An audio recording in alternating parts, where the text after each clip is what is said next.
Okay, আমরা CI batch number 20 class number 37 আছে। আমরা আজকে চেক আউট প্রসেসটা দেখার চেষ্টা করব। আপনি বলছিলেন যে এখান থেকে কার্টে ক্লিক করলে এখানে চলে আসবেন, যখন চেক আউটে দিব যে অ্যাড ক্লিক করবেন, অ্যাড টু কার্ট। হ্যাঁ, অ্যাড টু কার্ট দিলে এখানে আমার দেখাবে একটা না দুটো। আচ্ছা, আইটেম। হুম, আইটেম বা প্রাইস আপনি এটা খুবই ডিজাইন লাগে। হ্যাঁ, এটা করাই যায়। হ্যাঁ, না না না, এই ডাটাগুলো তো আপনার সেশনেই আছে। সো আপনি ধরে আপনার ডিজাইনে যদি টেমপ্লেট ডিজাইন থাকে ডেফিনেটলি এটা কোনো ইস্যুই না যে আপনি শো করবেন।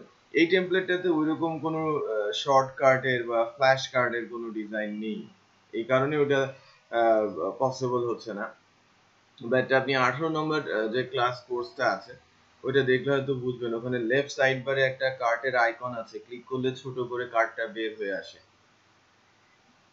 এখানে একটা আইকন আসে, আপনি ক্লিক করলে একটা ছোট্ট করে আইকন বের হয়ে আসে, ওখানে কার্টের শর্ট মুভটা দেখা যায়। এবং 17তম কোর্সের ভিডিওতে ওইটা রাখা আছে। ওই টেমপ্লেট গুলোতে এরকম শর্ট কার্টের মুভ ছিল।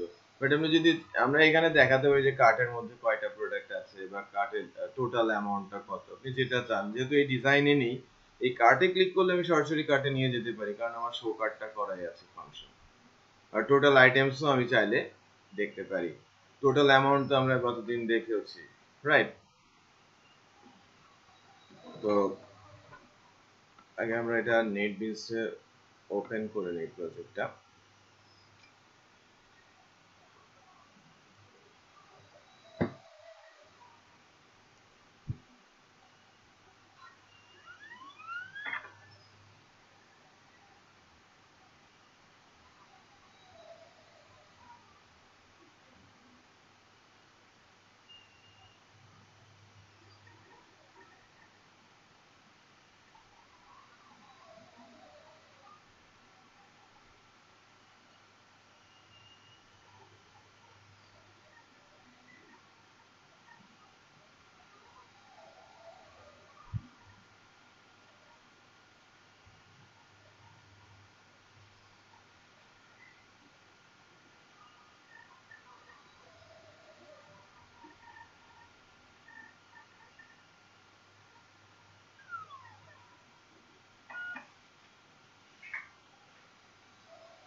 দিস এটা না, ওপেন প্রজেক্ট।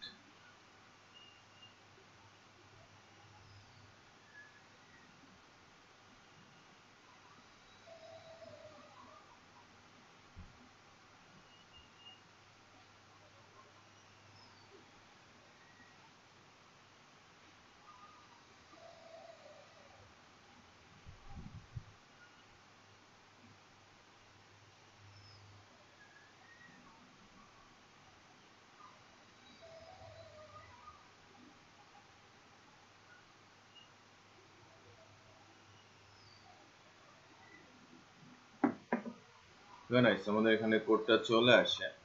আমি ছোট ছোট কিছু টাস্ক এক্সিকিউট করার চেষ্টা করি এখন। প্রাথমিকভাবে আপনি বলছিলেন যে এখানে কার্টের এখানে ফ্ল্যাশ ডাটাগুলো যেটা দেখা যায় কিনা। কার্টের যদি ডিজাইন থাকে এটা ভেরি মাচ পসিবল। হ্যাঁ, যে কার্টের ডিজাইন নর্মালি এখানে ধরলে কি একটা ড্রপ ডাউনের মতো আসবে, অথবা পপ আপ ক্লিক করলে পপ আপ আসবে ওখানে। এটা খুব সহজে দেখানো যাওয়ার কারণ হচ্ছে আমরা যে কার্ট সিস্টেমটা করেছি বেসড অন সেশন। সেশনের বাইরে কিন্তু কিছু নেই। তো সেশনের যে কোনো লোকেশন আপনি যে কোনো জায়গা থেকে যে কোনো ডাটা রিড করতে পারেন, রাইট? তো আমি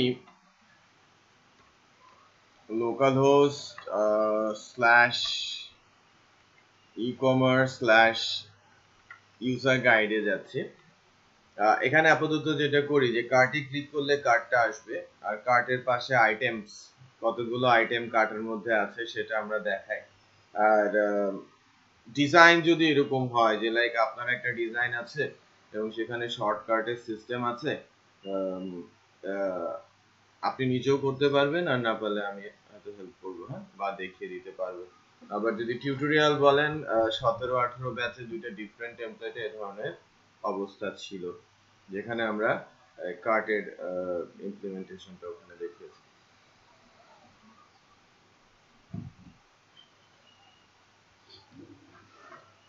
ওকে, সো আমরা ফ্রন্ট এন্ড যে মাস্টারটা আছে, ভিউস, পেজেস, সরাসরি মাস্টারে যাই আমি।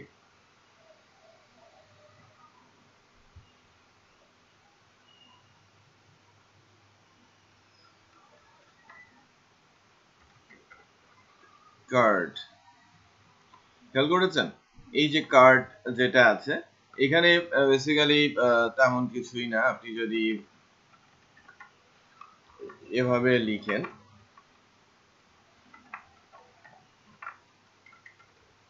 দিস কার্ড আইটেমস,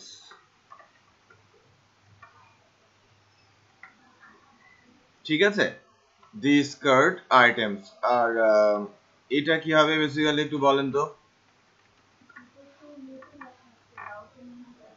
রাউটে দেওয়া আছে, রাউটে দেওয়া আছে। সো আমরা বেস ইউআরএল, তারপর শো কার্ড, তাই না? বেস ইউআরএল এর পরে শো কার্ড দিচ্ছি। লেটস চেক যে এখানে কোনো এরর টেরর আসে কিনা, ফাংশনটা আমরা ঠিকমতো লিখেছি কিনা। কার্টের পাশে ফাংশনের নামটা ঠিকমতো লেখা হয় নাই, আইটেমস আনডিফাইন্ড মেথড বলা হচ্ছে। সো আমরা যদি লাইব্রেরিসে যাই, শপিং কার্ট ক্লাসে যাই,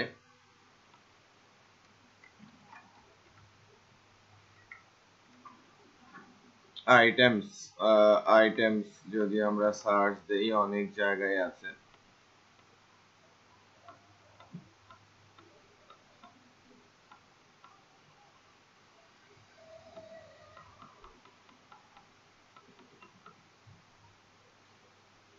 আচ্ছা, টোটাল আইটেমস প্রবাবলি ফাংশনটার নাম। একটু আবার চেক করি।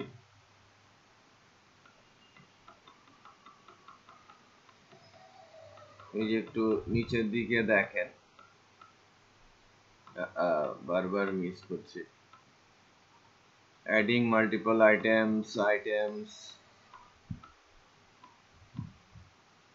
Insert items, update items. এই যে ফাংশনটার নাম কি, total items, total amount of items in the cart. এটা রিটার্ন টাইপ কি, integer. So total underscore items, ফাংশনটার নাম কি, total underscore items. Let's check নাও।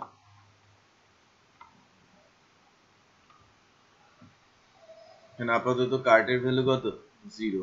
আর আমি যখন কার্টে যাচ্ছি তখন আমার কার্টও কিন্তু ব্ল্যাঙ্ক, খেয়াল করেছেন? সো আমি আমার প্রোডাক্টে আসি, দু একটা প্রোডাক্ট কার্টে যোগ করি, অ্যাড টু কার্ট করছি। এখানে কার্টে একটা প্রোডাক্ট আইটেমস কিন্তু 1। সো এটা দিয়েই কিন্তু আমি বোঝাতে চাচ্ছি যে আপনি ওখানেও কি, এখানে আর ওখানে ম্যাটার না, আপনি কার্টে যোগ করবেন সরাসরি। আপনি এই যে এখানে যে রুলস অ্যাপ্লাই করে দেখিয়েছেন, এখানে যদি আপনি শুধু ইমেজ আর প্রাইস দেখান, ইমেজ আর প্রাইস দেখান, নো প্রবলেম, আপনি তো সেটা দেখাতেই পারেন যদি ডিজাইনে সেটা থাকে। আমি যদি এখানে কোয়ান্টিটি আপডেট দিই, বুঝছেন, কার্ট কোয়ান্টিটি কয়টা, আইটেমস কয়টা আছে, 10টা, একই।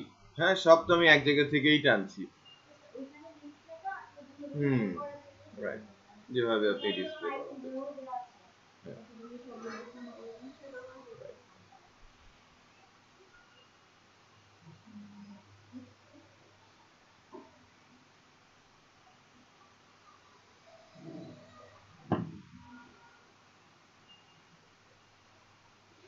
আচ্ছা, এবার চেক আউটের পেজটা আপনি করেছেন, রাইট? আমরা ভ্যাট, গ্র্যান্ড টোটাল, এই আদার্স ইস্যুগুলো করেছিলাম। এখন ঘটনা হচ্ছে কিছু কিছু কাজ যেমন আপনারা প্র্যাকটিস করবেন বেটার, হ্যাঁ, আর একটু নিজেদের ঝালিয়ে নেওয়ার জন্য। মনে করেন ফ্রন্ট এন্ডে এই টেমপ্লেটে একটা ডিজাইন আছে, সেখানে যদি যাই,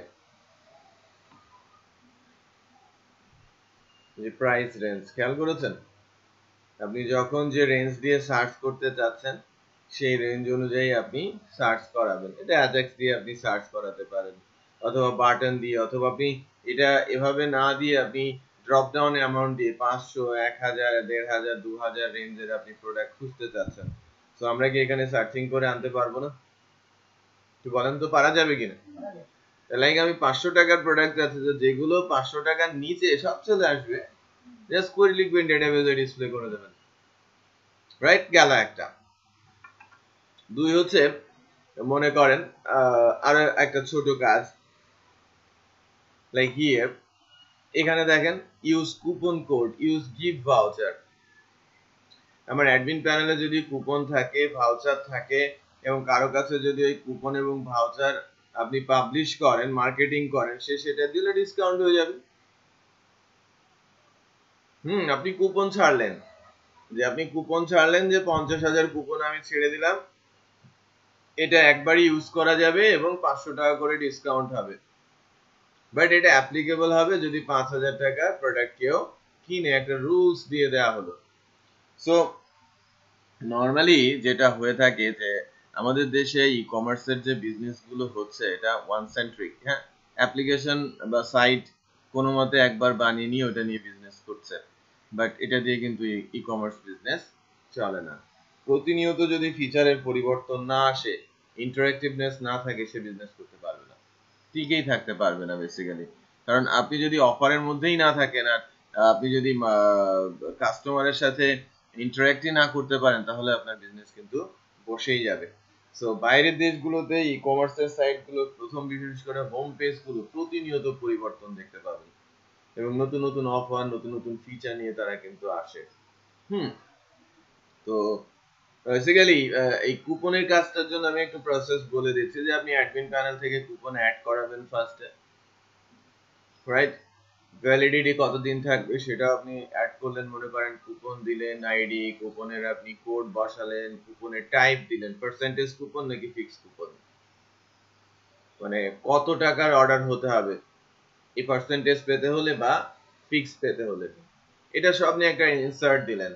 দেন কুপনটা মার্কেটিং করে দিলেন এক্সিস্টিং ক্লায়েন্টের মাধ্যমে, যে আপনি কুপন নিয়ে আসেন, আমি আপনাকে এত পার্সেন্ট অথবা এত টাকা ডিসকাউন্ট দিব, summer offer, winter offer, right? তো যখন কেউ কুপন কোড দিতে যাচ্ছে, use coupon code, gate code or continue, এখানে টেমপ্লেটে যদিও নেই, রাইট? এই টেমপ্লেট তো টেমপ্লেটের আদার স্পেস গুলোতে আছে, বা আমি যদি এখানে একটা বক্স করি যে কুপন বসাবে, কুপন যদি ভ্যালিড হয় এই পার্টিকুলার ইউজারের জন্য, কারণ একজনকে তো আমি দুইবার ইউজ করতে দিব না, তার মানে আমাকে একটা টেবিল মেনটেন করতে হবে, একটা কুপন রাখার জন্য টেবিল মেনটেন করতে হবে, কুপন ইউজের জন্য একটা টেবিল আমাকে মেনটেন করতে হবে, এই ইউজার আগেরবার কোনো কুপন ইউজ করেছে কিনা, যদি না করে থাকে কুপনের রুলস অনুযায়ী আমার মিলছে কিনা কার্টের প্রোডাক্টের অ্যামাউন্টের সাথে, হলে আমি তাকে ডিসকাউন্ট দিয়ে দিলাম, আমি এন্ট্রিটা ডেটাবেসে রেখে দিলাম যে এই অ্যামাউন্টটা কুপন ডিসকাউন্ট অথবা গিফট ভাউচার ডিসকাউন্ট, সেটা বোঝা যাচ্ছে? তো এখানেও কাজ করার কিন্তু অনেক সুযোগ রয়েছে।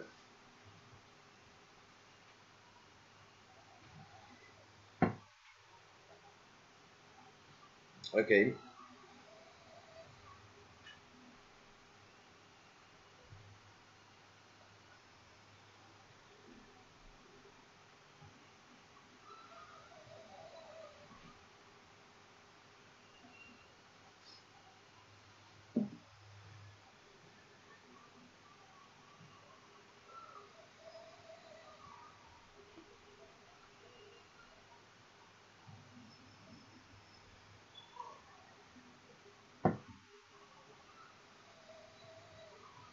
এবার চেক আউট, যে লাইক আমি যদি এখানে ক্লিক করি, ওটা কি ইনার পেজ বানানো আছে না টোটাল পেজ?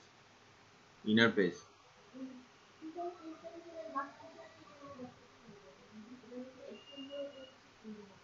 আচ্ছা আচ্ছা, তাহলে আচ্ছা, আমি একটা কাজ করি, আপনার কাছ থেকে যে চেক আউট পেজটা আমি নিয়েছি এটা অ্যাপ্লিকেশন ভিউজ পেজেস এর মধ্যে রাখি। আচ্ছা, এটা তো HTML পেজ হিসেবে আছে, যেভাবে হবে না।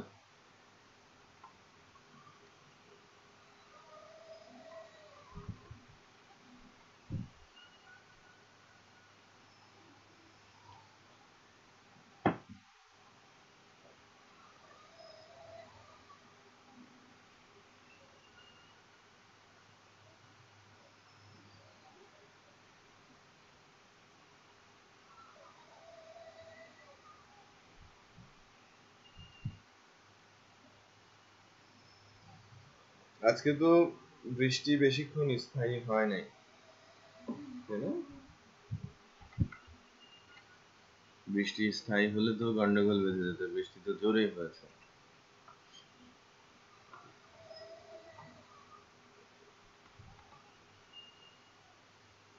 যাক, ওই ওই দিনের পর কিন্তু রাস্তাঘাট অনেক পরিষ্কার করেছে, নালা টালা অনেক পরিষ্কার করেছে দেখলাম, ওই ম্যানহোল খুলে খুলে পরিষ্কার করছে, ভালো কাজে দিচ্ছে।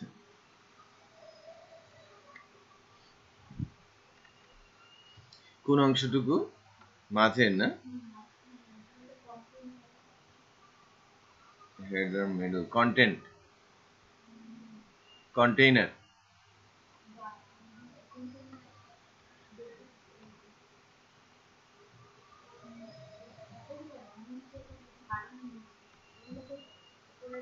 উপরের অংশ, রাইট, হেডার বটম।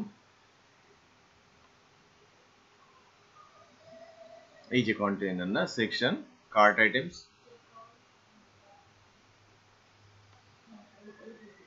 তারপরে ফুটার।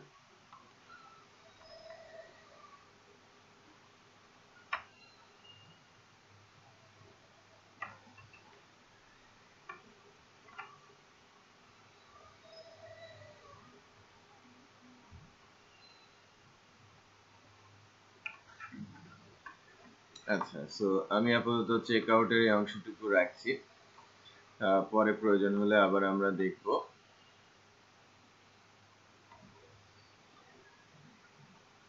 নাও কি করতে চাচ্ছি, যে কার্ড যে পেজটা আছে আমাদের, কার্ড ভিউ একটা লিংক আছে,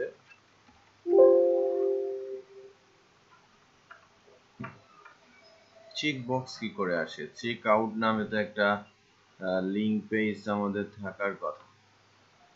এই যে চেক আউট আলাদা করে দেওয়া আছে, তাই না? এই অ্যাঙ্করিংটার কি দরকার আছে আপডেট? দরকার নেই, তাই না? আর এখানে হাইপারলিংকের মধ্যে আমরা একটা কাজ করি, লাইক ডিড দ্যাট, যে আমি চেক আউটে যখন প্রেস করব আমি আমার চেক আউট পেজটাতে নিয়ে চলে যাব। সো এখানে যদি সেটা করতে চাই,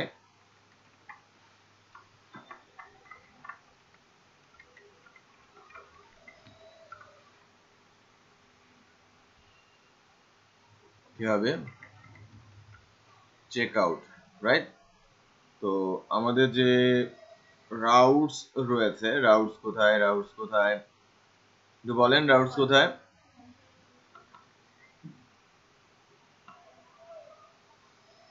আপডেট কার্ড প্রোডাক্ট কোয়ান্টিটি,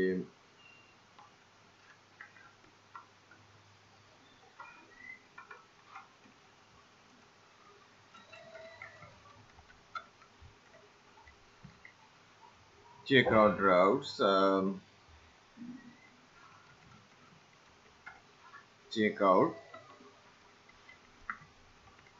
চেকআউটের কাজটা আবার আলাদা কন্ট্রোলারের মাধ্যমে করাটাই ভালো।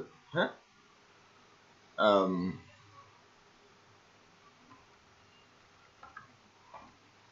ঠিক আছে। সো কার্ট একটা পার্ট, কার্টের পরের পার্টটাই হচ্ছে আমার চেকআউট পার্ট। রিপিট করছি, কার্ট একটা পার্ট, কার্টের পরের স্টেপটা হচ্ছে আমার চেকআউট পার্ট। তো আমি একটা রাউটস বানিয়েছি, সাথে সাথে আবার আমি কন্ট্রোলারের মধ্যে নতুন একটা কন্ট্রোলার নিয়ে নিচ্ছি। পিএসপির একটা ক্লাস ফাইল আমি নিয়ে নিচ্ছি।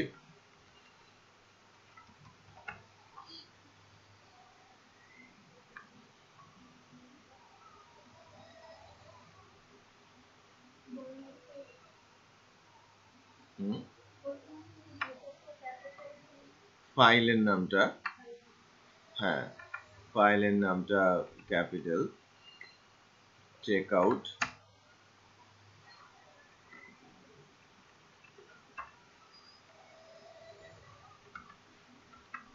extends CI controller,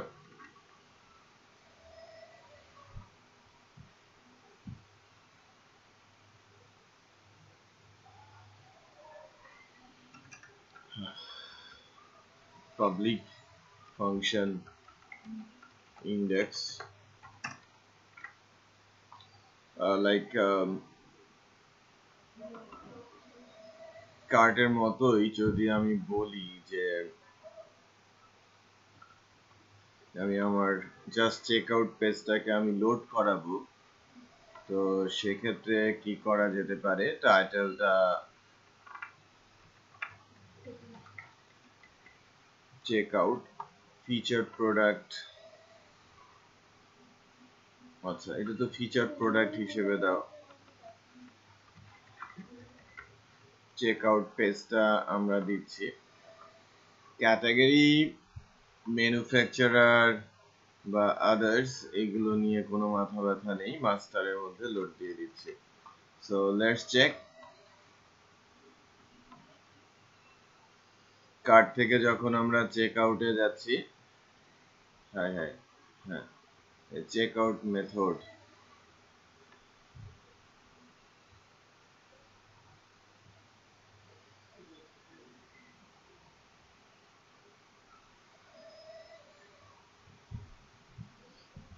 বিশাল ফর্মের সমাহার আর কি।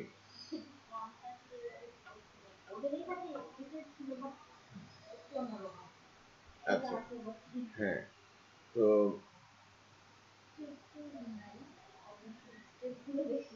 হ্যাঁ, বাট এখানে এভাবেও চলে, অনেক সাইট আছে এভাবে করে, আবার অনেক সাইট এটাকে আরেকটু ট্র্যাকফুলি হ্যান্ডেল করে, যে ছোট ছোট করে স্লাইস করে ফেলে। ধরেন হ্যাঁ হ্যাঁ, আপনি এটা পাবেন, দেন কন্টিনিউ করলে বিলিং এন্ড শিপিং পাবেন।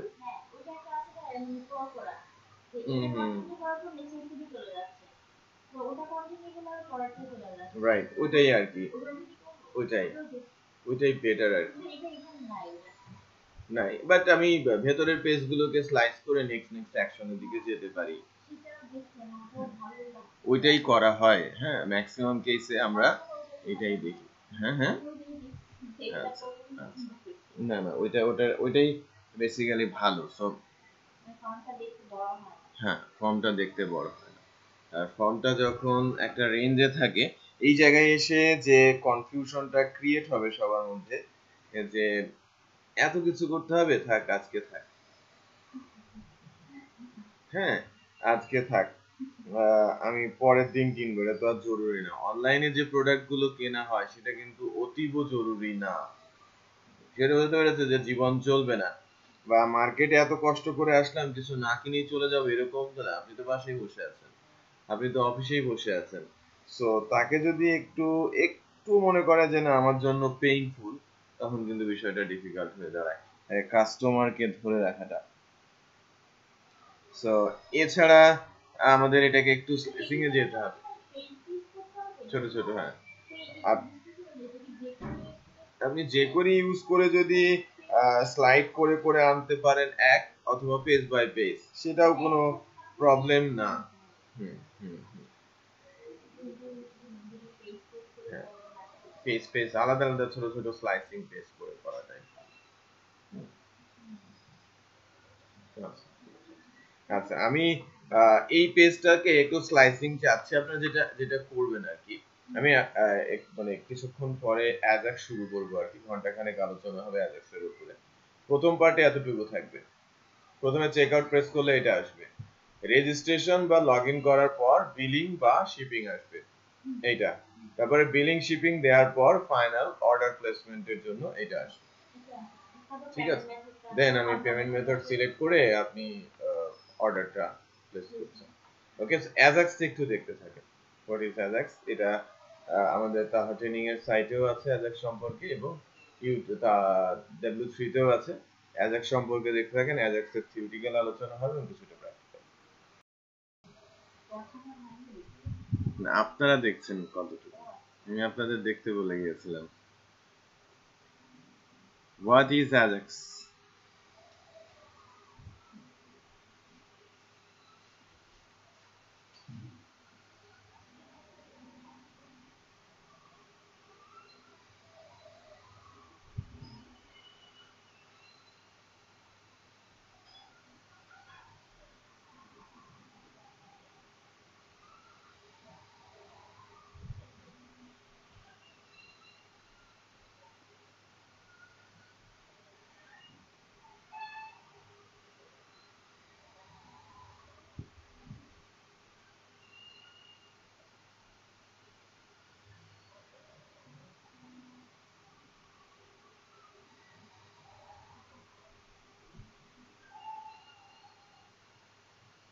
পেছন থেকে বলেন বলেন, অ্যাজাক্স কি?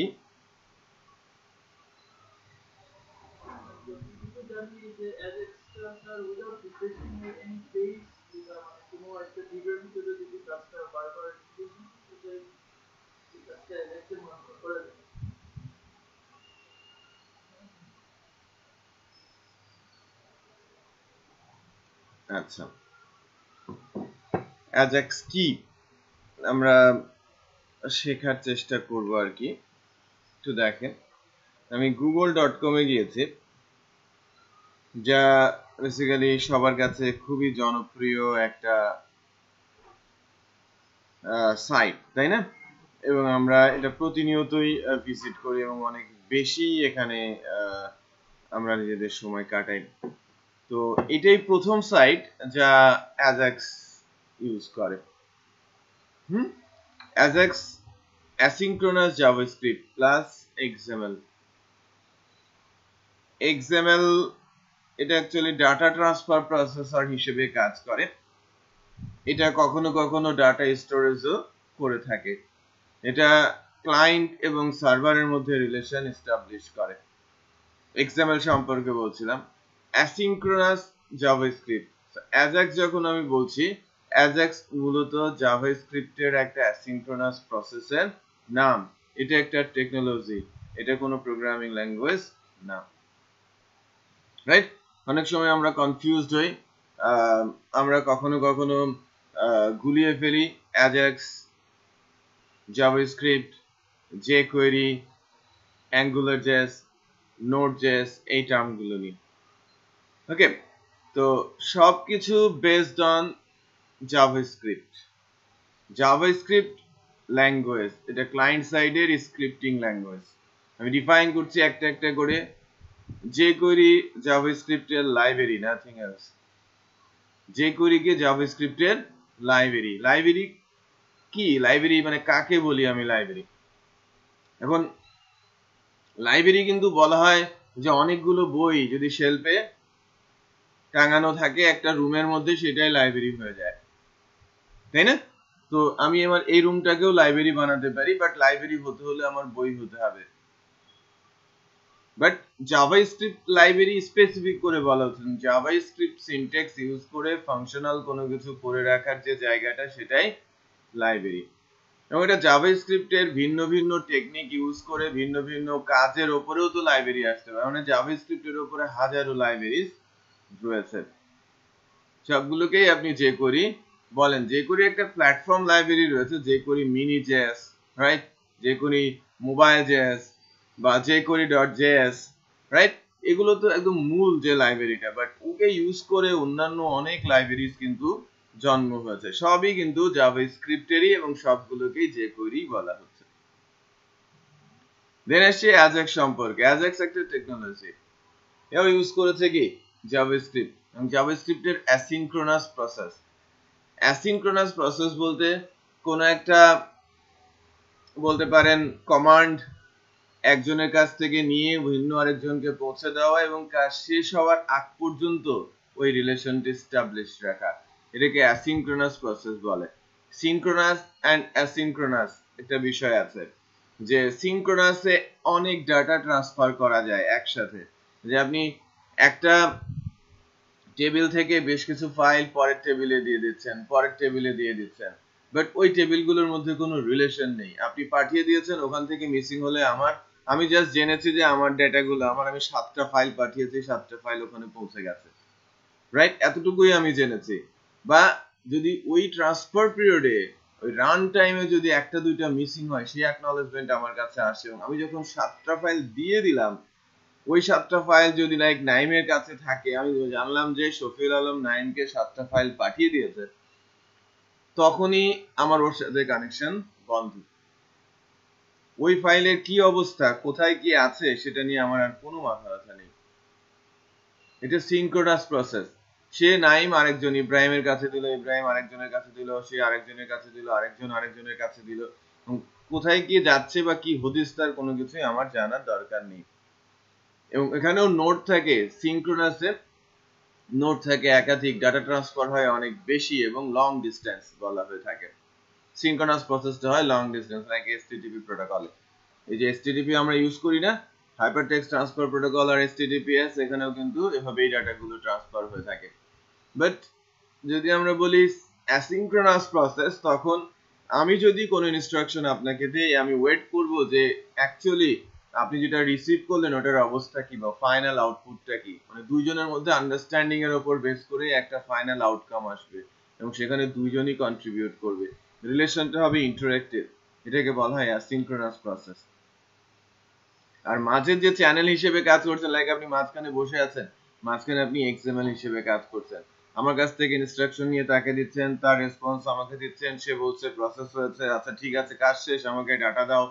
এই যে কাজগুলো করে দিচ্ছে কে? এক্সএমএল। এই জন্য অ্যাজাক্স বলা হয়ে থাকে asynchronous JavaScript plus XML. So এটা একটা টেকনোলজির নাম। এবার আসি অ্যাঙ্গুলার জেএস। আপনারা নাম শুনেছেন এবং আমরা কোড লিখছি, আমরা পিএসপি করি, রাইট? কোডিগনেটর, এটা কি একটা পিএসপি? এটা যদি কেউ কোডিগনেটর পিএসপি বলে, এতটুকু বললে কমপ্লিট হবে না, বলতে হবে কি পিএসপির একটা ফ্রেম।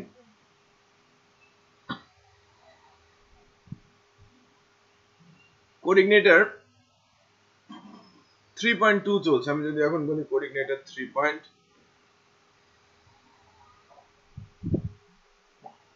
আমি লেটেস্ট কোডিগনেটর শেখাবো। এখানে কোনো ভুল আছে কথাতে? আমি লেটেস্ট ভার্সনের কোডিগনেটর শেখাবো।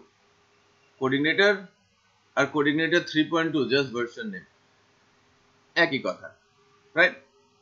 সো অ্যাঙ্গুলার জেস যেটাকে বলা হয়, বা অ্যাঙ্গুলার, এখন ওটা জেস কথাটা উজ্জ্ব থাকে, অ্যাঙ্গুলার 4 বলা হয়। বেসিক্যালি কি, সেটা জাভাস্ক্রিপ্টের ফ্রেমওয়ার্কই। সো জাভাস্ক্রিপ্ট ছাড়া সে কিছু না। জাভাস্ক্রিপ্ট আজকে অফ, অ্যাঙ্গুলার ডেড, রাইট? কারণ কোর ল্যাঙ্গুয়েজ যদি পিএসপি আজকে বলে আমি ডেড, কোনো ফ্রেমওয়ার্ক কি মাথা তুলে দাঁড়াতে পারবে? তারা কি প্রোগ্রামিং ল্যাঙ্গুয়েজ ডেভেলপ করছে, নাকি ওই ল্যাঙ্গুয়েজের উপর বেস করে তারা একটা ফ্রেমওয়ার্ক বানিয়েছে, সেটা কিছু করে খাচ্ছে? আজকে জুমলা ডিক্লেয়ার দিল যে জুমলা বন্ধ, হ্যাঁ, জুম শেপার চলবে, ওই অবস্থায় থাকবে, রাতারাতি অন্ধকার হয়ে যাবে সবকিছু। বিষয়টা বোঝা যাচ্ছে? সো অ্যাঙ্গুলার জেএস হচ্ছে জাভাস্ক্রিপ্টের একটা ফ্রেমওয়ার্ক, নোড জেএস জাভাস্ক্রিপ্টের একটা framework, but interesting, powerful. Angular market দখল করছে লাইট ওয়েট এবং স্মার্ট অ্যাপ্লিকেশনের জন্য, খুব বেশি ইউজ হচ্ছে, এবং ফিউচার মার্কেট সেখানে রয়েছে। এবং ছোট বড় সবকিছুই সফটওয়্যার মানে কনসেপ্টের আন্ডারে চলে আসছে, সব জায়গায় অ্যাপ্লিকেশন ইউজ হচ্ছে, এবং ছোট ছোট অ্যাপ্লিকেশন গুলোতে এখন AngularJS অধিক হারে ইউজ হচ্ছে, রাইট? সো ফিউচার যদি ডেভেলপমেন্ট ক্রেজ কোন সেক্টরে তৈরি হয়, ল্যাঙ্গুয়েস্টিক পাইথন আর ওয়েব বেসে অ্যাঙ্গুলার জায়গা দখল করবে, ফর শিওর।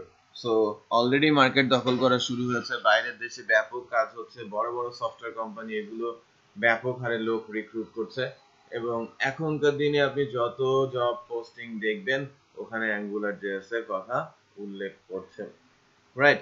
সো AngularJS বা Angular 4 যেটা, সেটা অ্যাকচুয়ালি শেখার একটু চেষ্টা করবেন।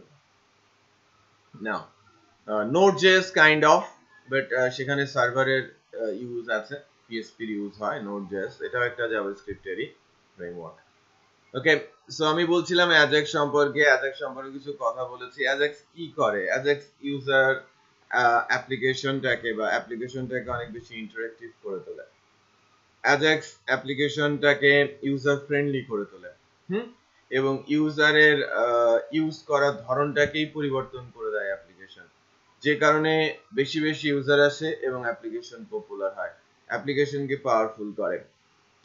জাভাস্ক্রিপ্ট বেসিক্যালি পাওয়ার কতটুকু, যদি এটা সম্পর্কে একটু বলতে চাই, এখনকার দিনে যদি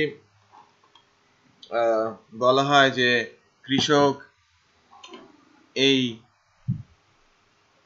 মৌসুমে ধান চাষ করবে না, অথবা বাবা যদি ডিক্লেয়ার করে আগামী 15 দিন আমি বাজার করব না, রাইট?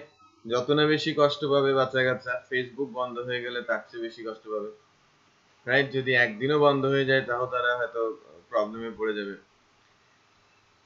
তো ওখানেও যদি বলা হয় যে লাইক জাভাস্ক্রিপ্ট নেই, তাহলে ফেসবুক একটা পেজ আপনি ভিজিট করতে পারবেন না। এত বেশি ডিপেন্ডেন্ট বলতে পারেন পাওয়ারফুল অ্যাপ্লিকেশন গুলো ইউজার ফ্রেন্ডলি করার জন্য ওরা টোটালি জাভাস্ক্রিপ্টের উপরে ডিপেন্ডেন্ট হয়ে গেছে। এই যে মোবাইল অ্যাপস গুলো দেখছেন, টোটালি বেসড অন Ajax। হ্যাঁ, Ajax ইউজ না করলে মোবাইলের যে ফেসবুক অ্যাপস বলেন, আদার যত অ্যাপস আছে সব ওখানে JSON এবং Ajax এর ইউজ হচ্ছে, এবং প্রতিনিয়ত যে ওই যে পপ আপ টপ আপ গুলো আসে, মেসেজিং গুলো আসে, সবই কি এই একই টেকনোলজির মাধ্যমে, অ্যাসিনক্রোনাস প্রসেসের মাধ্যমে। ওকে, তো একটু দেখি, দেখেন Ajax, লাইক আমি আইটি লিখছি, আমার ইন্টারনেট কানেকশনের কি অবস্থা, নো প্রবলেম আছে আই থিঙ্ক।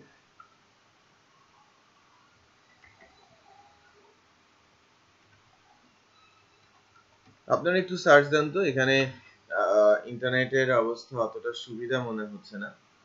আমরা তো জানি যে এখানে একটা ড্রপ ডাউন আসে, সাজেশন আসে না? হ্যাঁ, আপনাদের আসছে না? আমার কিন্তু আসে না, কারণ কোন একটা প্রবলেম তো হয়তো হয়েছে। ওই যে ড্রপ ডাউন যেটা বেসিক্যালি আসে, হুম হুম হুম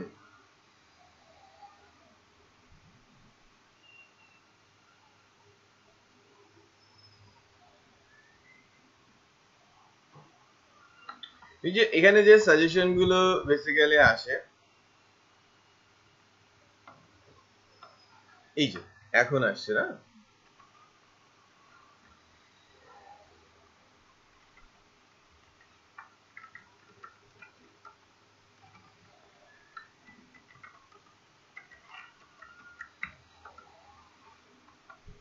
তো এখানে যে ড্রপ ডাউন গুলো আসে, সামহাউ প্রবলেমের কারণে আমার ড্রপ ডাউন আসছে না বাই দ্য ওয়ে, বাট এই যে ড্রপ ডাউন গুলো সেটা কিন্তু আমার ব্রাউজার থেকেও নেয়, আবার সার্ভার থেকেও আসে। ব্রাউজার থেকে নিলে একটা কালার ডিফারেন্ট থাকে, মেরুন, আর যখন সার্ভার থেকে আসে তখন ব্ল্যাক থাকে। সো আমি কিন্তু পেজে সার্চ বাটনে প্রেস করি নাই, লিংক হিট করি নাই, ফর্ম সাবমিট করি নাই, বাট এই ইনস্ট্রাকশনটা কোথায় গেছে, ডেটাবেসে গেছে, এবং সেখান থেকে ডাটা তুলে আমাকে দেখাচ্ছে। এটা কিন্তু Ajax এর কাজ। Ajax কি করে, without any use of HTTP protocol ইনস্ট্রাকশনটা ক্লায়েন্ট থেকে নিয়ে যায় সার্ভারে, এবং সার্ভার থেকে রিসোর্স এনে বা রেসপন্স এনে ডিসপ্লে করে ক্লায়েন্টের কাছে। মানে Ajax সাইটে বা Ajax অ্যাপ্লিকেশনে without hitting any links or forms আপনি ডেটা কোথায় পাঠাতে পারেন, সার্ভারের কাছে, এবং ডাটা আপনি রিসিভ করতে পারেন সার্ভারের কাছ থেকে, ক্লায়েন্ট ডিসপ্লেও করতে পারেন সেটাকে।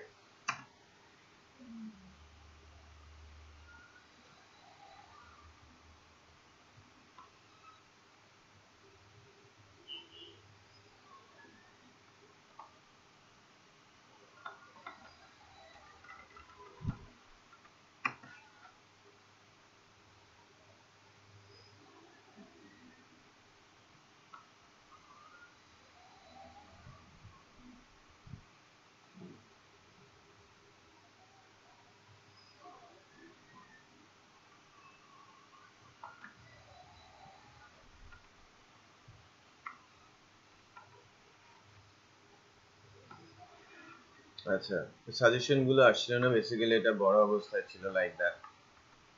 এবার আচ্ছা, প্রবলেম অবশ্যই আছে, এই যে সাজেশন গুলো পরে আসে দেখতে পাচ্ছি সামহাও কোনো একটা কারণে। বাই দ্য ওয়ে, তো গুগল সম্পর্কে, গুগলই প্রথম এটা ইউজ করে আর কি। আর বাট যেহেতু জাভাস্ক্রিপ্ট কিন্তু ব্রাউজারের উপরে নির্ভর করে, রিপিট করছি, জাভাস্ক্রিপ্ট ব্রাউজারের উপরে নির্ভর করে, browser related programming language. So Ajax এর কাজটা সবার প্রথম করা সম্ভব হয় ব্রাউজার আইতে 2005। তখন কিন্তু আই ব্রাউজার ক্রেজ, সে পুরো মার্কেটই দখল করে আছে অলমোস্ট। ওই সময়টাতে আস্তে আস্তে করে উঠে এসেছে মজিলা কম্পিটিটর হিসেবে। বাট 6-7 দিকে মজিলা কিছুটা মার্কেট পায়, আস্তে আস্তে কিন্তু মজিলা পরে মার্কেট হারায় ক্রমের কাছে। তারপরেও আইচে এখন বেটার অবস্থায় আছে মজিলা। আই তো আস্তে আস্তে ডেমোলিশ হয়ে যাচ্ছে ব্রাউজারের সেন্স থেকে। বাট ওই সময় কিন্তু 70-80% ইউজ হতো কি 2005-এ আই ব্রাউজার, সেই লিড করতে, এবং সেই প্রথম অ্যাক্টিভএক্স অবজেক্ট নামে একটা ক্লাস নিয়ে আসে ইন্টারনেট এক্সপ্লোরার। হ্যাঁ, ইন্টারনেট এক্সপ্লোরার তারাই ফার্স্ট কিন্তু অ্যাক্টিভএক্স অবজেক্ট নামে একটা ক্লাস ইন্ট্রোডিউস করে, জাভাস্ক্রিপ্টের ক্লাস, যার মাধ্যমে অ্যাজাক্স ইনিশিয়েট করা যেত।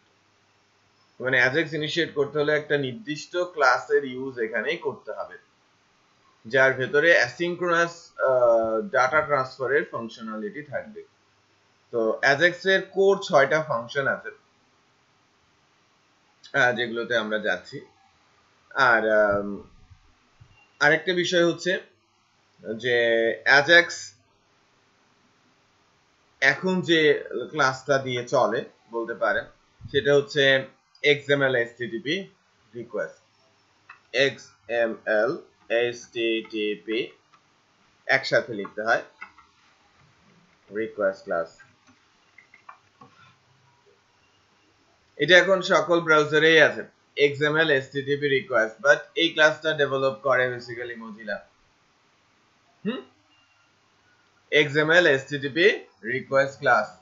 এবং শুরুর কনফ্লিক্টটা এটা থেকেই, ব্রাউজার কোম্পানিগুলোর যে কনফ্লিক্ট, সেটা এই অ্যাজাক্স এর বড় অবদান আছে বলতে পারেন। এবং পরবর্তীতে বড় বড় ব্রাউজার বা মনোপলি বিজনেসের যে কনসেপ্ট ব্রাউজার ভিত্তিক, সেটা অনেকটাই কিন্তু একে কেন্দ্র করেই হয়েছে।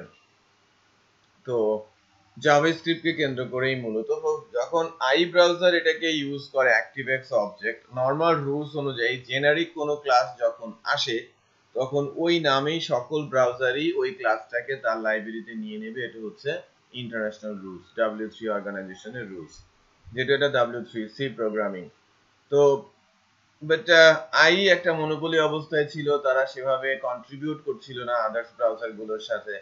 সো আদার্স ব্রাউজার গুলোর মধ্যে মজিলা তখন কিন্তু ক্লিক করেছে। সো মজিলা ডেভেলপ করে XML HTTP এবং একটা অ্যালায়েন্স তৈরি করে। আপনারা হয়তো জানেন যে 6-7 দিকে গিয়ে তারা সকল ব্রাউজার একদিকে হয়ে যায়, আই ব্রাউজার একা পড়ে যায়। রাইট, কনফ্লিক্টও হয়, অনেক অনেক কেস হয় বিভিন্ন আদালতে।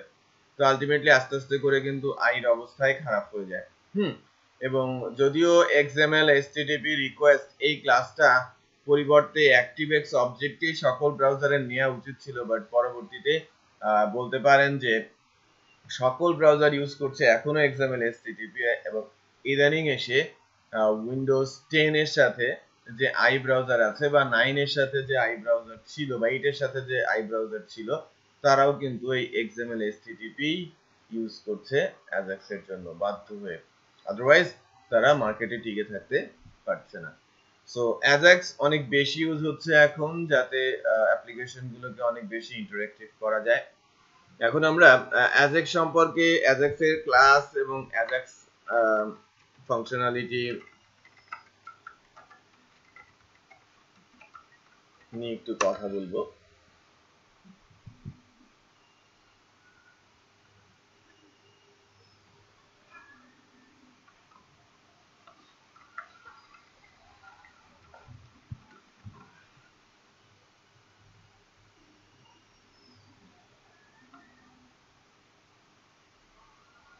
যে করি কলব্যাক দিয়ে অ্যাজাক্স হয়।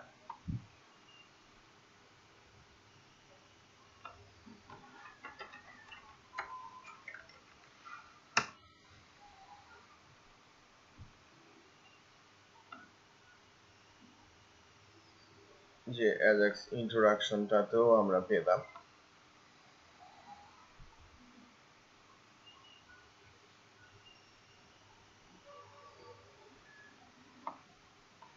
অ্যাজাক্স এর ইন্ট্রোডাকশনটাতে আমরা যাই, বেটার, ওটাও আমাদের লাগবে।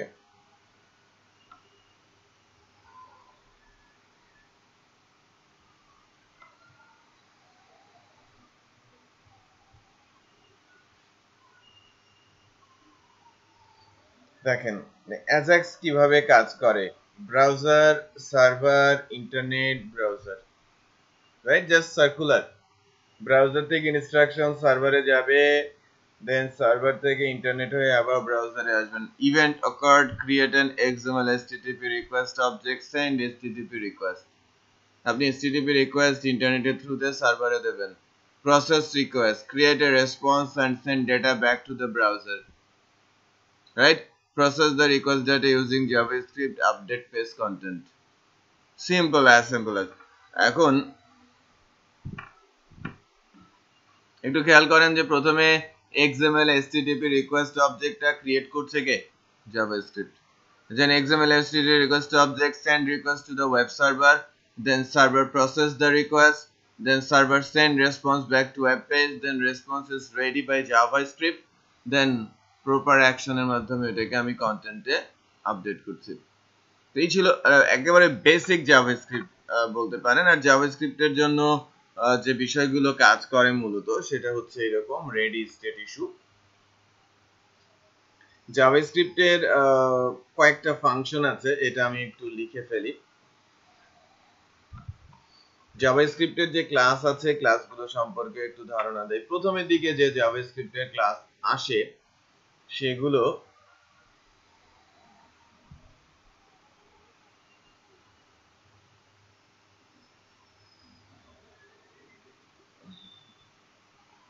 একটু বড় করে লিখি।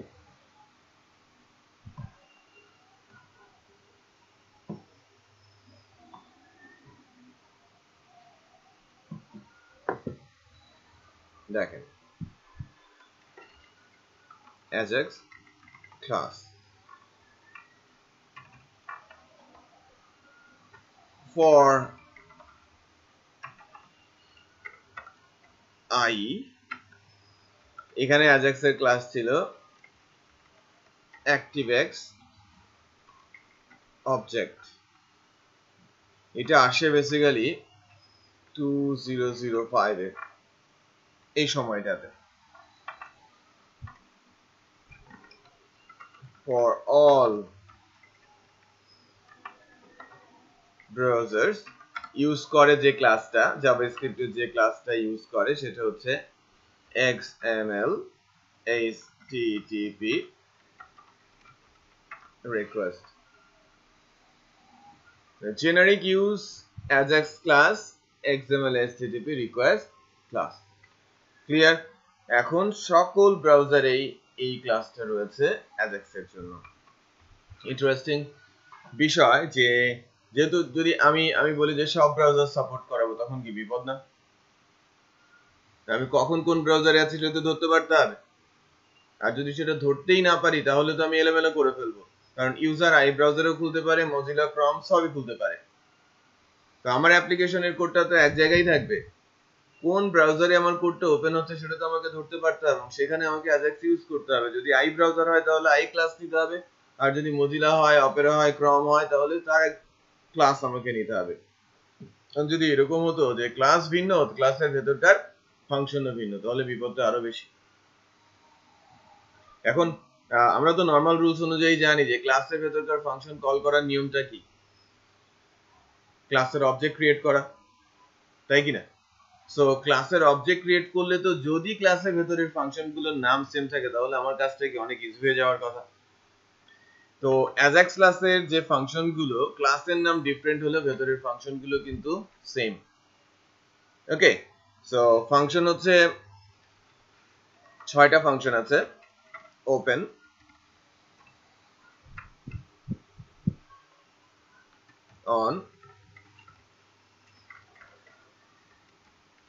on register change, ready state,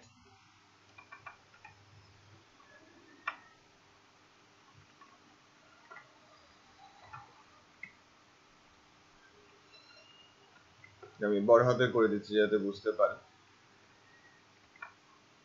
open on register change, ready state,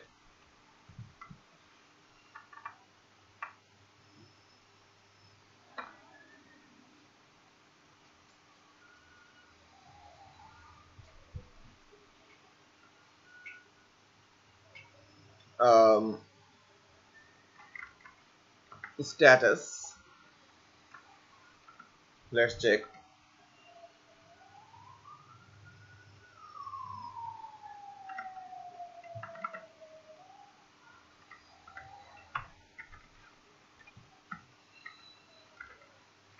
response text, এটার মাধ্যমে ওপেনের মাধ্যমে কি করে রেডি স্টেটটা মানে ইনস্ট্রাকশনটা সার্ভারের কাছে পাঠায়।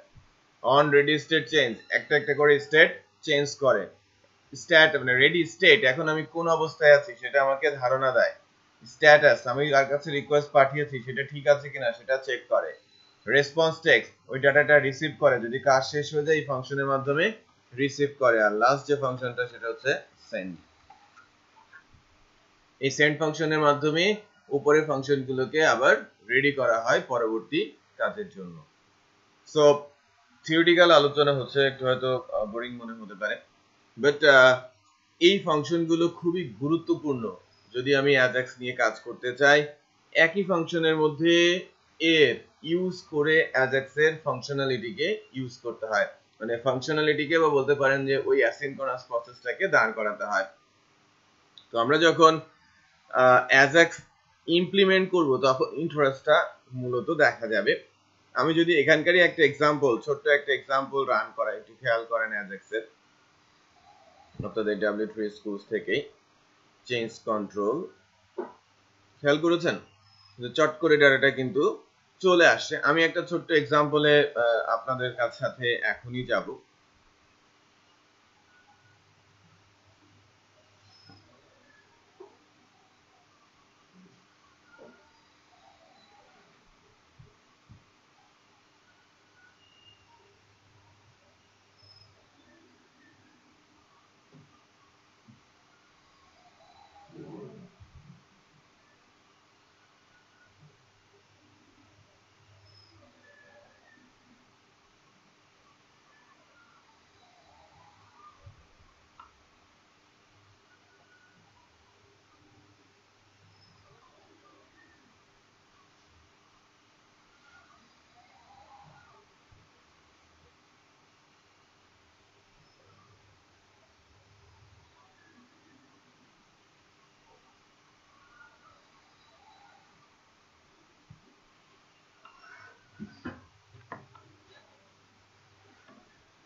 আমি একটা ছোট্ট কোড আপনাদের প্রোভাইড করব এখন।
এই কোডটা আমি আপনাদের সার্ভারে দিয়ে দিচ্ছি, টালা ট্রেনিং এ দিয়ে দিচ্ছি, একটু ডাউনলোড করে নেন।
আমি অ্যাসাইনমেন্ট আকারে দিচ্ছি,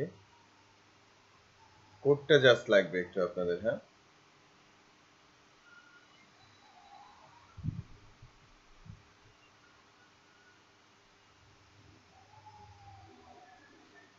জাস্ট কালেক্ট করেন, htdocs এ রাখেন।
আচ্ছা, একটু দেখেন এক্সাম্পলটা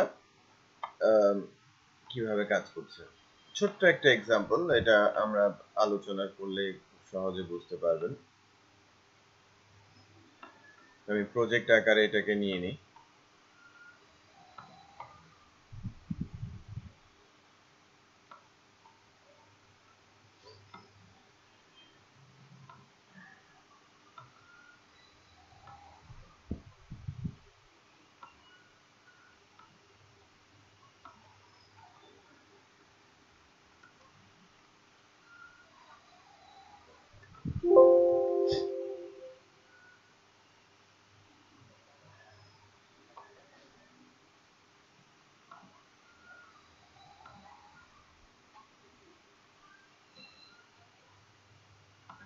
কোডটাকে একটু শেপ করে একটু খেয়াল করেন, আমার দুইটা ফাইল আছে, একটা হচ্ছে অ্যালেক্স আর একটা হচ্ছে সার্চ।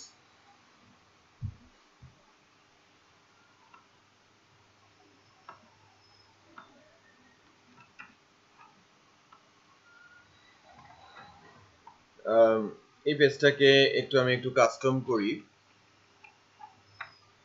এখানে বেশ কিছু কোড আছে, ম্যান্ডেটরি না।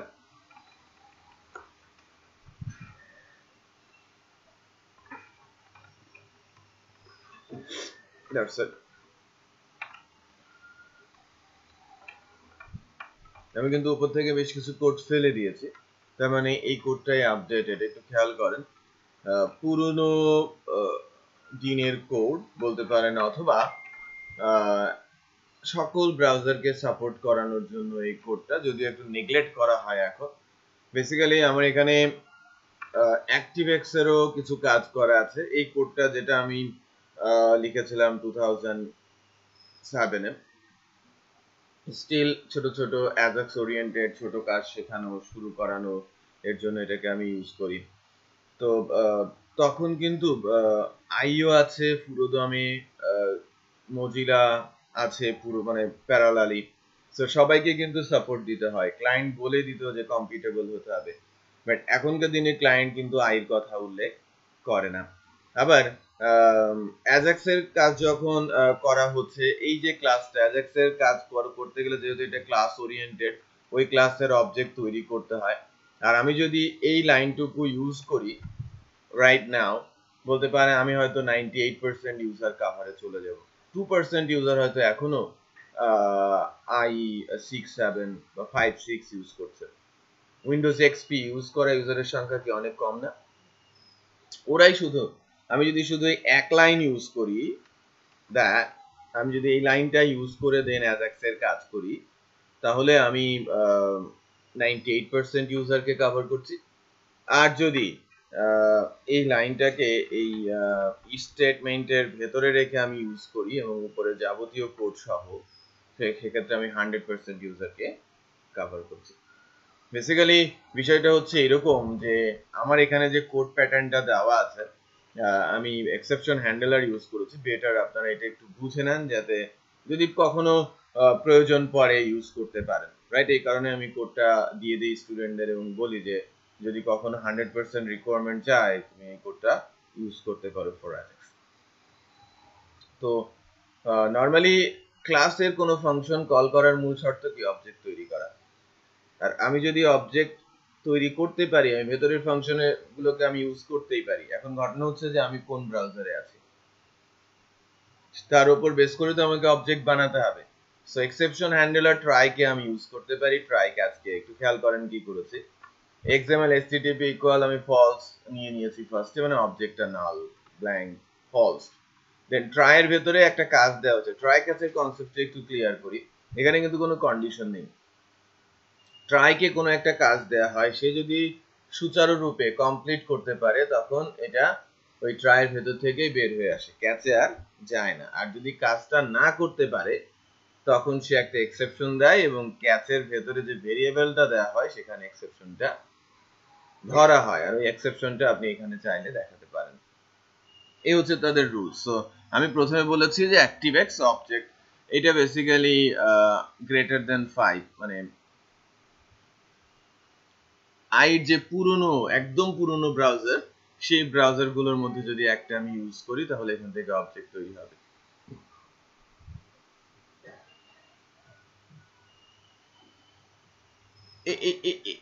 এইটা বেসিক্যালি দিস, মানে এইটা সবচেয়ে পুরনো অ্যাক্টিভএক্স অবজেক্টের মাইক্রোসফট যেটা, আর MS XML2 এটা হচ্ছে লেটেস্ট মাইক্রোসফটের। সো বেসিক্যালি এটা হবে এরকম, যদি এখান থেকে অবজেক্ট তৈরি যদি না হয় ক্যাচে আসবে। আমি যেটা করেছি ক্যাচের মধ্যে আবার ট্রাই এবং ক্যাচ বসিয়েছি যে এটা আরো পুরনো আই ব্রাউজার কিনা, রাইট?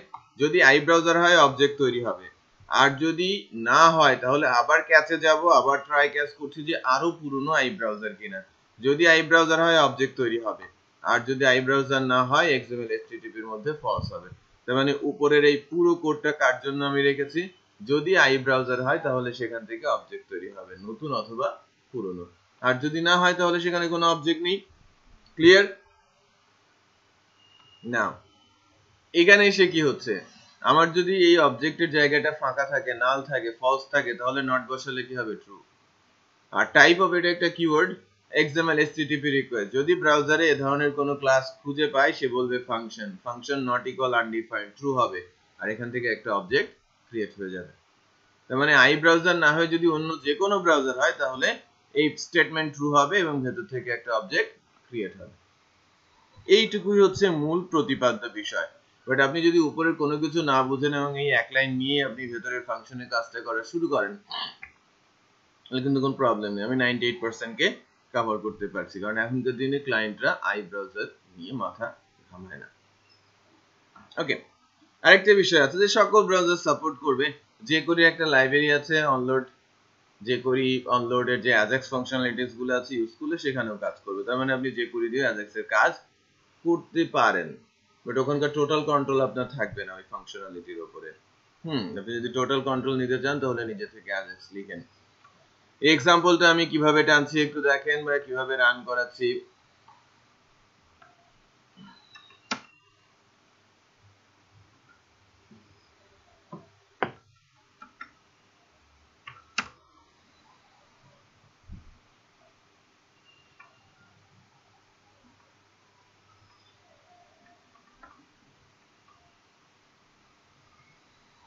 কাজ কি দেখেন, একটু খেয়াল করেন আমি কি করতে চেয়েছি। আমি এই ইনপুট বক্স থেকে একটা টেক্সট নিয়ে যাব এবং এই টেক্সটটা ভিন্ন আরেকটা পেজের অ্যারের ভেতরে সার্চ করাবো। যদি অ্যারেতে খুঁজে পাই এখানে লিখে আসবে ফাউন্ড, আর না খুঁজে পেলে লিখে আসবে নট ফাউন্ড। সেক্ষেত্রে আমার ইউআরএল পরিবর্তন হবে না। এটা আমার ভিউ পেজ, আরেকটা আছে কি আমার সার্ভার পেজ। সো আমি যদি লিখি আইটি নট ফাউন্ড, খেয়াল করেছেন? এখন এই জায়গাটাকে একটু আমি কাস্টম করি যাতে আপনারা ভালো করে বুঝতে পারেন।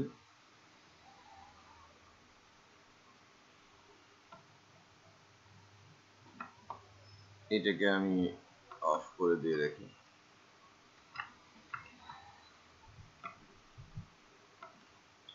পিএইচ এখন পর্যন্ত নাই, পি খেয়াল করেন আমি পিএইচ পর্যন্ত খুঁজে পাচ্ছি না, নট ফাউন্ড হয়ে গেছে। টেক্সটটা একটু খেয়াল করেছেন? জাস্ট অ্যাকশনের উপরে, ভেতরের ইনপুট বক্সের অ্যাকশনের ভেতর থেকেই কিন্তু কাজগুলো হচ্ছে।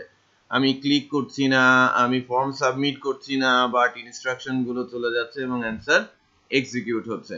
আর এই টেক্সটগুলো কিন্তু আমার এই পেজের মধ্যে থেকে আসে না, আসছে সার্ভার থেকে। যদি আমি ইনস্ট্রাকশন সার্ভার পর্যন্ত নিতে পারি, ডেটাবেজেও নিতে পারি, তাহলে কতটা পাওয়ারফুল বিষয়টা বোঝেন, রাইট? Very powerful. সো এখান থেকে যখন কোনো ইনস্ট্রাকশন নিচ্ছি, আমরা নর্মালি ইনস্ট্রাকশন কিভাবে নেই? এসি বন্ধ করে দিয়েছেন? একটু ইয়ে করেন, দিয়ে দেন। তো ইনস্ট্রাকশন এই অ্যাকশনগুলোকে বলা হয়ে থাকে প্রতি কি গানে যখন ইনস্ট্রাকশন গুলো পাঠানো হয় এটাকে বলা হয় অন কি আপ। রিপিট করছি, অন কি আপ এটা একটা ইভেন্ট অ্যাট্রিবিউট। আমি অন কি আপ ইভেন্টের মাধ্যমে যখন কোনো ইনস্ট্রাকশন পাঠাচ্ছি, প্রতিটা কি প্রেস করে ছেড়ে দিলেই জাভাস্ক্রিপ্ট ফাংশন কল হচ্ছে, অ্যাজাক্স ইনিশিয়েট হচ্ছে, রিকোয়েস্ট ইনিশিয়ালাইজ হচ্ছে এবং রেসপন্স চলে আসে।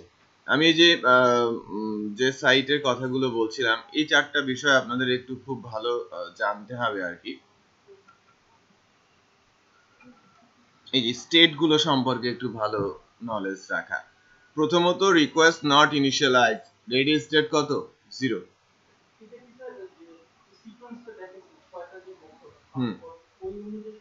হ্যাঁ, সবসময় এক্সিকিউট সিকোয়েন্স মেইনটেইন করে হয়, right? The 0 request not initialized, 1 server connection established। এই যে ফাংশন, আমি একটা ফাংশনের কথা বললাম না, রেডি স্টেট, সে কোন অবস্থায় আছে সে নিজেকে ডেসক্রাইব করে। আমি এখন কোন অবস্থায় আছি আমি সেটা জানতে পারি। তো যদি সে 0 পাঠায়, রিকোয়েস্ট ইনিশিয়ালাইজ হয় নাই। 1 পাঠালে সার্ভার কানেকশন হয়েছে, 2 পাঠিয়েছে রিকোয়েস্ট সে সার্ভার রিসিভ করেছে, 3 পাঠিয়েছে প্রসেস কি করছে, প্রসেসিং স্টেজে আছে, আর 4 পাঠিয়েছে request finish, so response is ready, right? Status নামে একটা ফাংশন আছে, অলরেডি আমি এটা জানিয়েছি যে স্ট্যাটাস নামে একটা ফাংশন আছে। এই স্ট্যাটাস ফাংশনটা আমরা তো ক্লায়েন্ট থেকে সার্ভারের কাছে যাব, সার্ভারের কোন একটা পেজের অ্যাড্রেসেই তো আমি যাব। পেজের যদি অ্যাড্রেস আমি খুঁজে পাই তাহলে সে রিটার্ন করবে 200, তার মানে ওকে।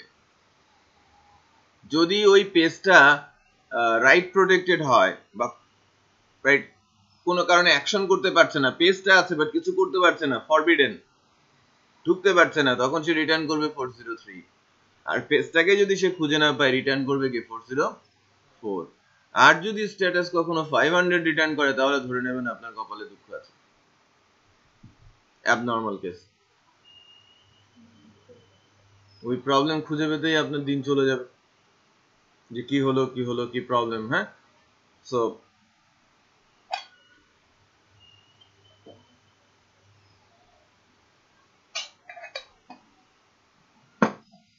নাও এগুলো একটু আমাদের মনে রাখতে হবে।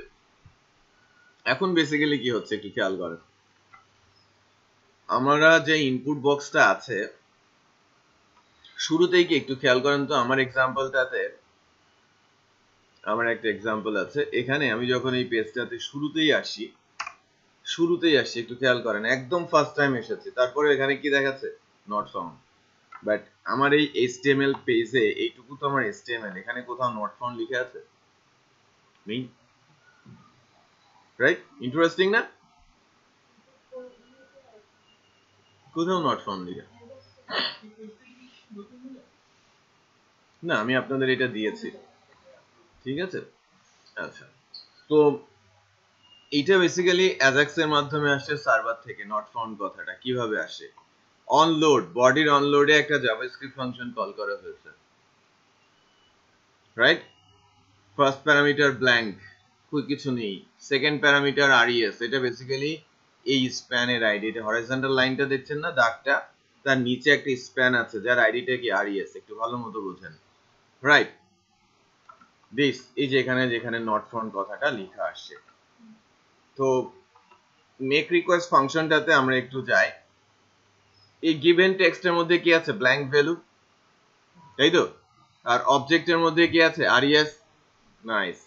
এবার আমি কোথায় আমার ইনস্ট্রাকশনটা পাঠাবো, সার্ভার পেজের অ্যাড্রেস কি search.php, রাইট? সার্ভার পেজের অ্যাড্রেস হচ্ছে search.php, what text equal given text, right? তো গিভেন টেক্সটটা মূলত কি, যে ব্ল্যাঙ্ক ভ্যালু ফার্স্টে, পরে যদি আমরা কোনো কিছু টাইপ করি সেটাই কি গিভেন ভ্যালু হিসেবে যাবে। এবং এই যে ইউআরএলটা আমরা তৈরি করেছি, এটা কার প্যাটার্ন একটু বলেন তো? গেটের প্যাটার্ন না? ইউআরএল দিয়ে ডাটা পাঠাই না, গেটের প্যাটার্ন। এই কারণে আমি যখন জাভাস্ক্রিপ্টের অ্যাজাক্স ফাংশন ওপেন ইউজ করছি, মেথড বলে দিচ্ছি কি গেট, আর সার্ভার পেজ দ্যাট মিন্স এই অ্যাড্রেসে ভ্যালুটা পাস করে দিচ্ছে। এই ফাংশনটা কল হচ্ছে কি XML HTTP অবজেক্টের মাধ্যমে, যেটা আমি উপর থেকে তৈরি করলাম। নাও একটা রিকার্সিভ ফাংশন কল করা হয়েছে অন রেডি স্টেট চেঞ্জ, সে নিজেই নিজের স্টেট চেঞ্জ হলে আবার রিকল হবে, স্টেট চেঞ্জ হলেই রিকল হবে, এটা হচ্ছে টেকনিক। হ্যাঁ, so on ready state change যে ফাংশনটা কল হচ্ছে, একটু খেয়াল করেন, আমি যদি রেডি স্টেটটা অ্যালার্ট করি প্রাথমিকভাবে কি হয় একটু খেয়াল করেন, কারণ 0 আর 1 হয়ে আছে, 2 থেকে রিটার্ন হবে। কারণ এই পেজটা যদি এই সার্ভার খোলার পর প্রথমবার করতাম তখন আসতো 0, তারপরে আসতো 1, তারপরে 2, বাট এর আগে তো আমি কয়েকবার হিট করে সার্চ করেছি না, সো 0 আর 1 হয়েই আছে। 2টা কি সার্ভার বলছে যে না আমার কাছে রিকোয়েস্ট আছে, তারপরে সে প্রসেস করবে, তারপরে সে রেসপন্স করছে, হ্যাঁ, স্ট্যাটাস গুলো চেঞ্জ হচ্ছে, দেন এই 4 এর পর ক্লিক করার সাথে সাথে এখানে কি আসবে নট ফাউন্ড। খেয়াল করেছেন যে রেডি স্টেট কিভাবে পরিবর্তন হয়? এবার আমি চেক করি স্ট্যাটাস। স্ট্যাটাস কি করবে, আমি যে সার্ভার পেজের কাছে আমি তাকে পাঠিয়েছি, সেই সার্ভার পেজ তো আছে বলেই সে আমাকে রিটার্ন করবে কি, সরাসরি রিটার্ন করবে 200, এবং এটা 4 বারই এক্সিকিউট হবে, রাইট? কারণ লুপের মধ্যে আছে, স্ট্যাটাস গুলো চেঞ্জ হচ্ছে, আমাকে স্ট্যাটাস দেখাচ্ছে। এখন আমি যদি বলি, দেখেন, আমি যদি বলি যে না তুমি এরকম একটা ফাইলের কাছে যাও যে ফাইল নেই, তখন কি হবে?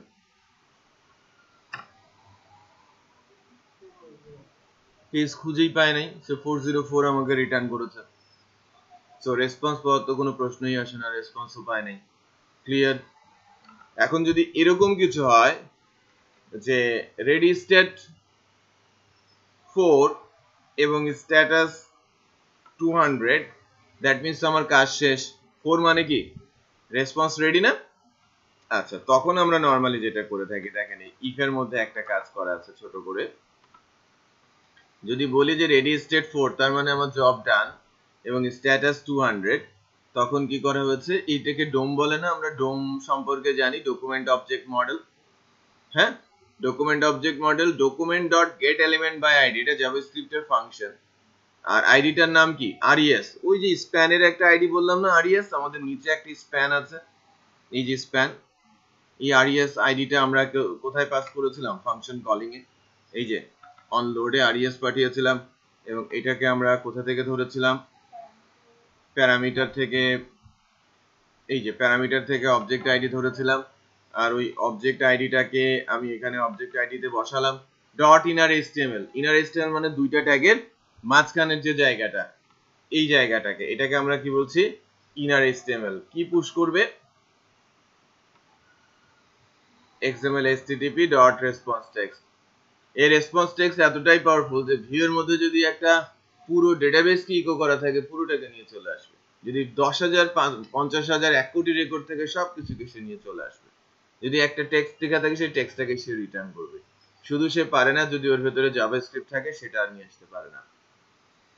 HTML এবং তার কন্টেন্ট, মানে যত HTML ট্যাগ এবং কন্টেন্ট সবই এর ভেতর থেকে পাঠানো যায়। তার মানে আমি যদি সার্ভার থেকে পুরো একটা টেবিল করে ডাটা পাস করে দেই, যে হিউজ ডাটা সেট, সেটাও সে রেসপন্স আকারে নিয়ে আসবে।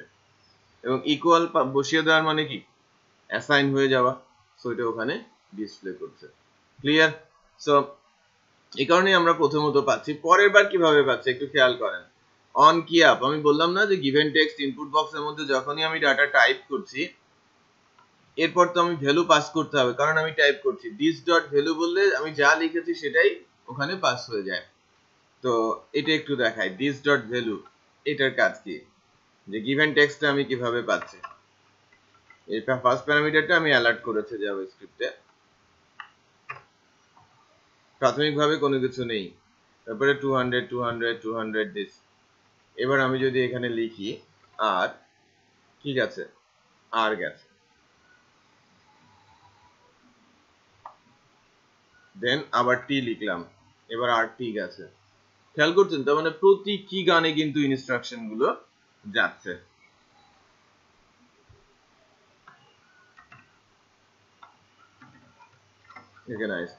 সো ফাইনালি কি হচ্ছে, আমি যখন এই যে মানে সার্চ কিভাবে হচ্ছে, ওই সার্ভার পেজটা একবার দেখলেই বুঝতে পারবেন যে এটা যখন প্যারামিটার দিয়ে আমি পাস করছি, search.php তে যাই, দেখেন গেট থেকে আমরা নরমালি ইউআরএল এর ডাটা গেট করি না, গেটের প্যারামিটারের নাম কি টেক্সট, সার্চ টেক্সটটা পাচ্ছি, একটা অ্যারে নিচ্ছি ডাটা অ্যারে, যার ভেতরে 4-5-6টা ভ্যালু আছে।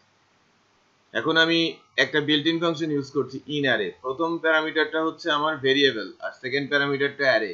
এই ফাংশনের কাজ কি, যদি ভেরিয়েবলের ভ্যালু অ্যারেতে খুঁজে পাই রিটার্ন করবে কি ট্রু, আর আমি এখানে ইকো করে দিচ্ছি কি ফাউন্ড, আদারওয়াইজ আমি ইকো করছি কি নট ফাউন্ড।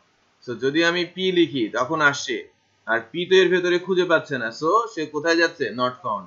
আবার এইচ লিখছি তখনও নট ফাউন্ড, যখন পি লিখছি তখন কিন্তু এর সাথে মিলে যাচ্ছে, তখন আমাকে বলছে কি ফাউন্ড। আমি যদি সি লিখি নট ফাউন্ড, শার্প লিখি ফাউন্ড, তাই না? এই যে সি শার্প আছে। So let's check. এটা কি আমাদের স্যার ক্লিক ইভেন্ট থেকে শুধু সবকিছু ক্যারি করে, সবকিছু দিয়েই করা যাবে। দেখেন সি শার্প, এটা খুঁজে পায় নাই, শার্প খুঁজে পায় নাই কেন?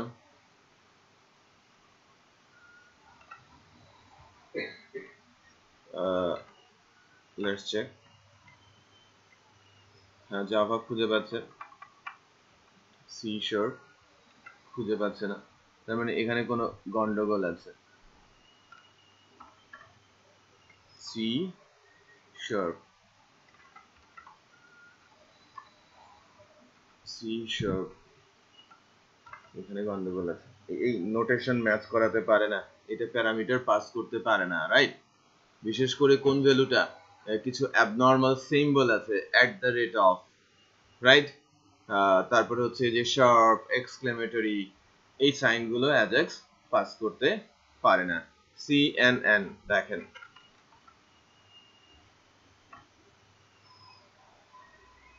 এটা কাজ করছে, বাট সিম্বল যেগুলো ইউআরএল এ অ্যালাউড না সেগুলো কিন্তু আপনি পাস করাতে পারবেন না।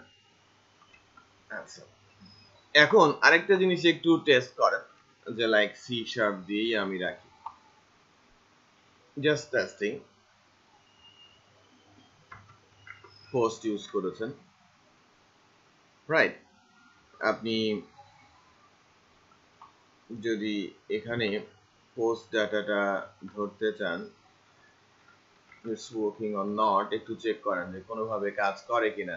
আমি এখানে যদি এটাকে সার্চ টেক্সটটাকে ইকো করে রাখি, সঙ্গে সঙ্গে আমাকে কি বলেছে, টেক্সট ইন আনডিফাইন্ড ইন্ডেক্স, খুঁজে পাওয়ার কথা না।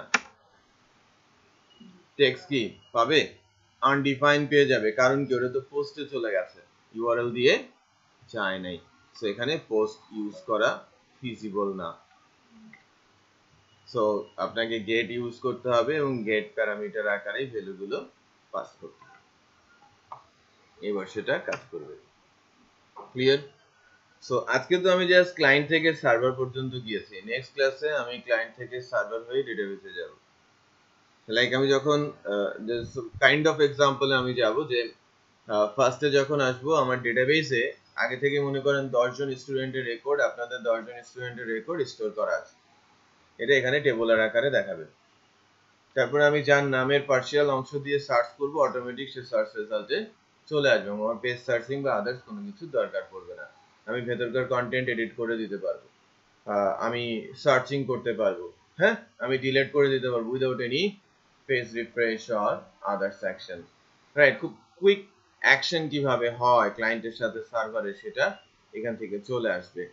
আর ওই কাজটা দেখানোর পরে প্রজেক্টের ভেতরে সিআই ফ্রেমওয়ার্কের মধ্যে কিভাবে আমরা অ্যাজাক্স ইন্ট্রোডিউস করতে পারি।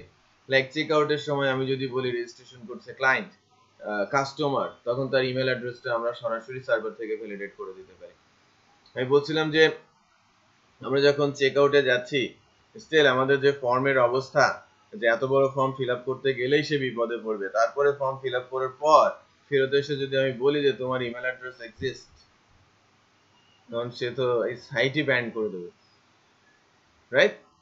তো এই কারণে ইমেল যখন দেবে রান টাইমে যেন তার ইমেলটা ডেটাবেস থেকে ভ্যালিডেট হয়, সেই ব্যবস্থা আমরা দেখাবো। যে টাইপ করে সরে যাওয়ার সাথে সাথেই সে যেন আমরা বলে দিতে পারি অলরেডি এক্সিস্ট অর অ্যাভেলেবল। ওই জায়গায় অ্যাজাক্সের ইউজটা আমরা দেখে নিব। ক্লিয়ার? সো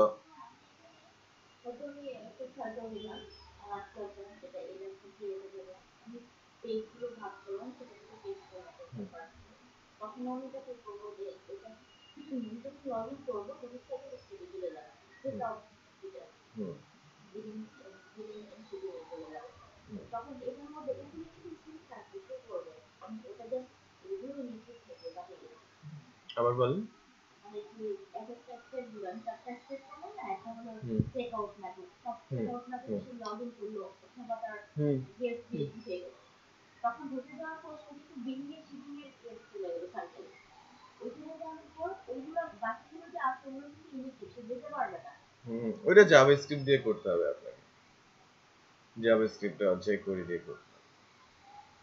তো ধরনের ফর্মই পাওয়া যায়, প্লাগইনই আছে, ইউজ করেন, নো প্রবলেম। ঠিক আছে, আজকে এতটুকু রাখছি।